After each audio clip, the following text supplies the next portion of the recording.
This video sponsored by SPO Private Limited Company, the best part-time job for everyone. Skip பண்ணாதீங்க. பெரிய தப்பு. தினம் 300 ரூபாய் சம்பாதிக்க அரிய வாய்ப்பு. இன்ஸ்டாகிராம், ஃபேஸ்புக் பயன்படுத்த தெரிந்தால் போதும் content post and content publishing மூலமா தினம் 300 ரூபாய் சம்பாதிக்கலாம். இந்த வேலை செய்ய 5 நிமிடம் போதும். Work training support, group communication support, all language customer live chat support, முக்கியமா சொந்தமா ஒரு பிசினஸ் ஸ்டார்ட் பண்ற அளவுக்கு உங்களால கற்றுக்கொள்ளவும் முடியும், சம்பாதிக்கவும் முடியும். இந்த வேலை வாய்ப்பு வழங்குவது 5 வருடத்திற்கு மேல ரன் ஆகிட்டு இருக்க நம்ம தமிழ்நாட்டு company school of business organisation private limited. மேலும் விவரங்களுக்கு டிஸ்கிரிப்ஷன்ல கொடுத்திருக்க நம்பருக்கு வாட்ஸ்அப் பண்ணுங்க.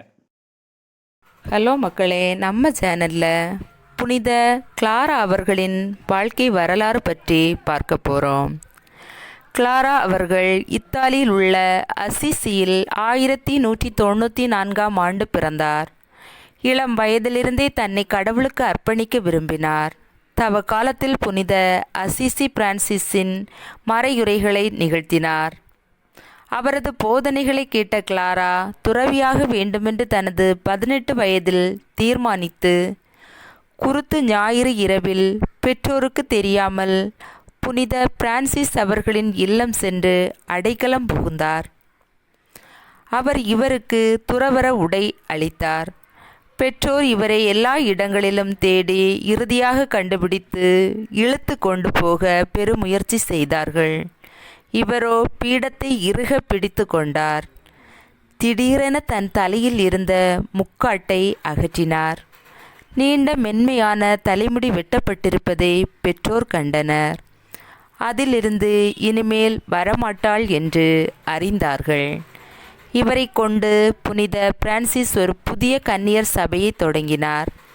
இதுவரை பெண்கள் அனுசரிக்காத தவ முயற்சிகளையெல்லாம் இந்த சபையினர் அனுசரித்தனர். ஒவ்வொரு நாளும் உபவாசம் இருந்தனர். கிளாராவின் தந்தை தனது 18வது வயதில் ஏராளமான சொத்துக்களை இவருக்கு விட்டு சென்றார்.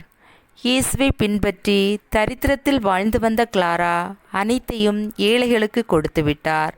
நாங்கள் மிக மிக ஏழைகள் என்று எல்லோரும் சொல்கிறார்கள். கடவுளை கொண்டிருப்பவர்கள் ஏழைகள் அல்ல என்று கிளாரா கூறினார். ஒருமுறை வேத விரோதிகளான சரசேனியரின் படை அசிசி நகரில் வந்து இப்புனிதவதி இருந்த மடத்தை கொள்ளையடிக்க படையெடுத்து வந்தது.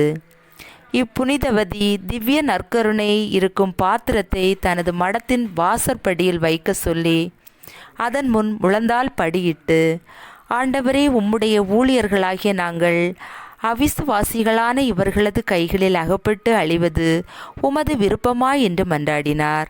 இவரது மன்றாட்டுக்கு கடவுள் செவிசாய்த்தார். எதிரிகள் ஒருவித அச்சத்தால் பிடிக்கப்பட்டு ஓட்டம் பிடித்தனர். புனித கிளாரா நோய்வாய்ப்பட்டு கிடந்த 28 ஆண்டு காலமும் திருவுணவு மட்டுமே ஒரே உணவாக இருந்தது. தனது 59வது வயதில் புனிதவதியாய் விண்ணகம் சேர்ந்தார். திவ்ய நற்கருணை கொண்டு இவர் எதிரிகளை முறியடித்தார். அதேபோல நாமும் திவ்ய நற்கருணை கொண்டு நம் ஆன்மாவின் எதிரிகளை முறியடிப்போம்.